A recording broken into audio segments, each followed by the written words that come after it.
그래서 이 세 가지를 철저하게 지키면 노화를 지연시킬 수 있다.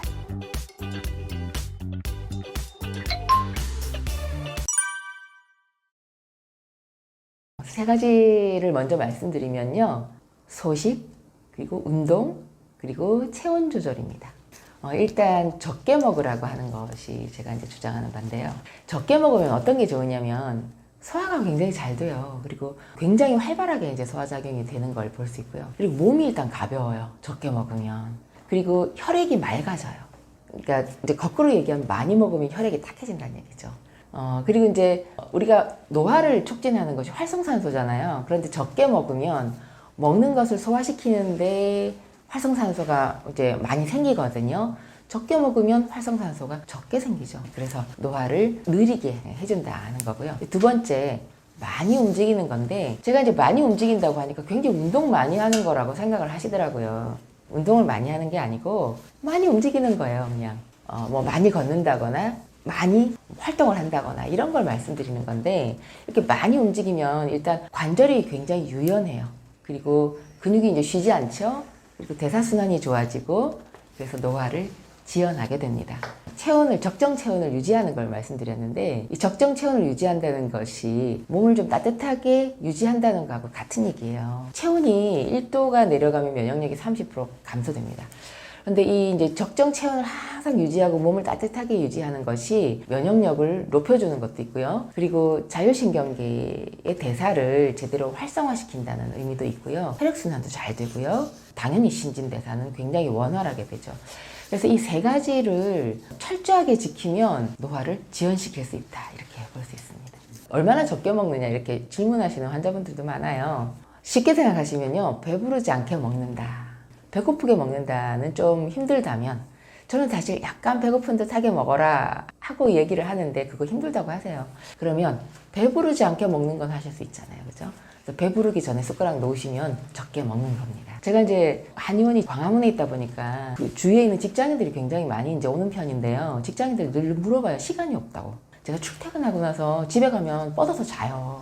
그러니까 언제 해를 보고 언제 걸어요. 그죠? 점심시간에는 뭐 직장 사람들하고 같이 밥 먹으러 다니고 하다 보면 언제 움직이냐. 그래서 제가 항상 이제 이렇게 제안을 하는 건요. 출퇴근 시간 이용하라고 하거든요. 바로 버스에서 내려서 바로 회사로 쏙 들어가지 말고 두 정거장 먼저 내려서 두 정거장은 걸어가서 도착하고, 집에 갈 때도 집보다 한 두 정거장, 지하철로 얘기하면 뭐 한 정거장 정도 일찍 내려서 좀 걸어서 집에까지 가면 그 시간 이용할 수 있잖아요. 불과 하루에 한 10분, 많으면 20분 정도 좀 할애를 하면 걷는 거 충분히 할 수 있고요. 그리고 남 시키지 말고 본인이 직접 하시는 게 제일 좋아요. 뭘 하시든지. 그러면 좀 많이 움직이게 돼요. 적정 체온 유지하지 않는 여성들 많아요. 특히 젊은 여성들 같은 경우는요, 멋낸다고 너무 짧은 거 많이 입고 다니거든요. 그래서 저는 사실 굉장히 이제 제가 보수적인 게 아니고 한의사적인 관점에서 젊은 여성분들 유행하는 옷을 보시면 참 걱정되는 게 많아요. 한겨울에도 위에는 코트는 입었는데 아래 하의 실종으로 해가지고 다리가 이제 다 내놓고 다니시면 저는 그 굉장히 걱정되는 거예요. 이제 찬바람이 아래서 많이 들어가잖아요. 굉장히 안 좋아요. 그리고 또 여름에도 우리가 왜 에어컨 가는 데마다 에어컨 많이 이제 틀어 다니잖아요. 그러니까 좀 나이가 있으신 분들은 그 겉옷을 좀 들고 다니시는 편이에요. 본인이 이제 온도 유지를 굉장히 많이 하는데 20대, 30대들은 그런 것을 잘 생각을 하질 않거든요. 그런데 이렇게 이제 너무 찬바람이 있는데 몸을 이제 다 내놓고 있다거나 이런 것이 건강에는 굉장히 안 좋다는 거 좀 아셨으면 좋겠습니다.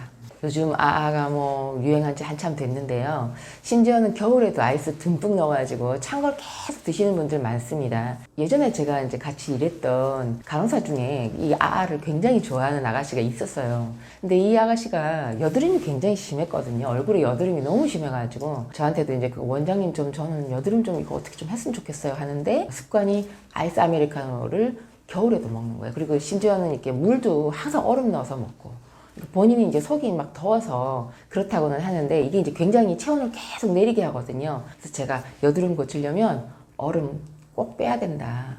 물도 따뜻한 걸 먹어야 된다고 제가 얘기를 했어요. 근데 환자분들도 마찬가지로 그렇게 얼음 계속 넣어서 먹는 사람들이 보면 장도 차갑고 위도 차갑거든요. 그게 결코 건강에 이롭지 못합니다. 원인 없이 온몸이 아플 때 한의원 먼저 오시질 않아요. 보통은 통증을 원인을 찾으려고 일단 뭐 통증의학과도 가시고 그다음에 어디 가서 검사도 뭐 종합병원에서 검사도 많이 받아보시고 하거든요. 다 해보고 검사에 이상이 없다고 하니까 답답해서 한의원으로 오시는 경우가 많아요. 이런 증상들을 심신증, 마음심자, 몸신자 써서 심신증이라고 하거든요. 신체화장애라고 합니다. 원인을 몰라요. 증상은 분명히 있는데 그래서 이제 한의원으로 이렇게 오시게 되는데요. 이 심신증, 신체화 장애는요, 자율신경이 고장나서 그렇습니다. 이 자율신경에 문제가 있으면 이 원인 모를 통증을 본인은 느껴요. 실제로 통증이 있는 곳은 없을 수 있어요. 그런데 느낄 때 그 통증 감각이 굉장히 본인한테 증폭돼서 나타나거든요. 그러니까 이만큼의 팩트인데 이만큼 느껴지는 거예요. 이제 그 이유는 뭐냐면 보통 거의 99%가 스트레스입니다. 그 스트레스로 교감신경이 많이 이제 항진이 되어 있으면 그 감각에 굉장히 예민하게 돼요. 이렇게 통증만 굉장히 많이 느끼는 사람도 물론 있고요. 어떤 분들은 열감을 굉장히 심하게 느끼는 사람 또는 냉감, 그 시린 증상 있죠. 그런 걸 굉장히 많이 느끼는 사람도 있거든요. 그래서 이런 것이 다 자율신경 문제로 인한 겁니다.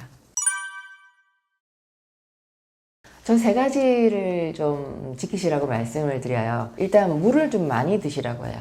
하루에도 한꺼번에 벌컥벌컥 물 마시는 거 별로 도움되질 않고요. 적은 양을 자주 드시는 게 좋거든요.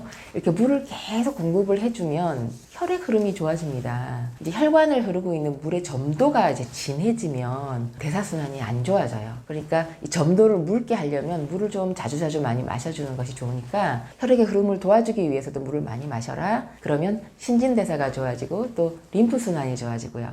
교감신경도 안정됩니다. 두 번째는요. 생체 리듬을 제가 유지를 하라고 꼭 얘기를 합니다. 이게 생체 리듬을 유지를 하는 것이 제가 소우주다. 그리고 우리의 우주는 대우주다 이렇게 말씀을 드렸는데 이 소우주, 대우주의 우주의 이 순리를 따라가는 것이 생체 리듬을 유지하는 방법이거든요. 낮에는 깨어있고 밤에는 자고. 이래서 자율신경계 균형을 도와주는 것이 이유 없는 통증에 대처하는 방법 두 번째고요. 세 번째는 에너지가 고갈되지 않게 하는 것이 중요합니다. 이제 이 에너지 고갈이라는 것이 이제 보통 젊은 사람들이 특히 이제 에너지가 고갈되는지 모르고 굉장히 과용하죠. 그렇게 돼서 본인이 이제 에너지가 떨어지는 걸 잘 모르고 있다가 갑자기 확 떨어졌을 때 모든 증상들이 급속도로 악화돼요. 특히 이제 온몸에 이름 모를 통증이 있었던 사람들은 갑자기 왜 이렇게 내가 악화됐지? 이런 얘기들 많이 하시거든요. 갑자기 응급 상황이 발생하는 경우도 가끔 있어서요. 굉장히 이제 환자분들로서는 이제 당황스러운 경우도 있어요.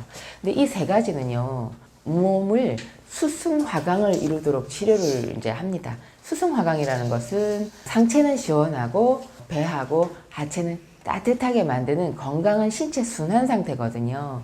그래서 이 세 가지가 몸의 수승화강을 이루는 가장 좋은 방법이에요.